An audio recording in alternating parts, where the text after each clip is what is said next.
নমস্কাৰ ৰাইজ, ব'লক আজি আপোনালোকক আমাৰ ভাওনা আখৰাৰ মাজলৈ লৈ যাওঁ।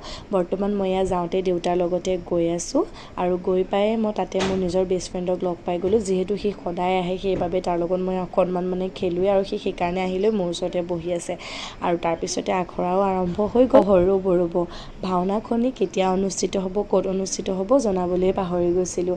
আচলতে অহা 3 আগষ্টৰ পৰা 9 আগষ্টলৈ তেজপুৰ শ্বহীদ বাকৰিত উদীয়মান যুৱ সমাজ আৰু তেজপুৰবাসী ৰাইজৰ সহযোগিতাত ভাওনা সমাৰোহ অনুষ্ঠিত হ'বলৈ গৈ আছে আৰু তাতেই আমাৰ বিহগুৰিৰ পৰা আমি যোনখনি ভাওনা পৰিৱেশন কৰিম স্বৰ্ণলংকা দাহন, সেইখন আছে 6 আগষ্ট তাৰিখে আৰু তাতে ময়ো সৰুকৈ এটা চৰিত্ৰ কৰিবলৈ পাই মই নথৈ আনন্দিত হৈছোঁ।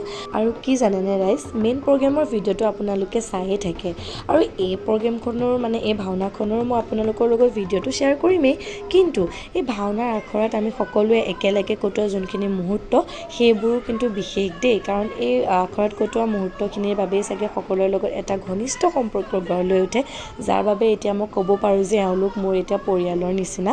সকলোৱে মোক বহুত বেছি মৰম আদৰ কৰাৰ লগতে নজনা নুবুজা সকলো বস্তু ধুনীয়াকৈ শিকাই বুজাই লয় আৰু আপোনালোক সকলোকে কিন্তু ভাওনা চাবলৈ নিমন্ত্ৰণ থাকিলে সকলো আহিব, আমাক আশীৰ্বাদ কৰিব বুলি আশা থাকিলে। আজিলৈ আহিছোঁ, বাই।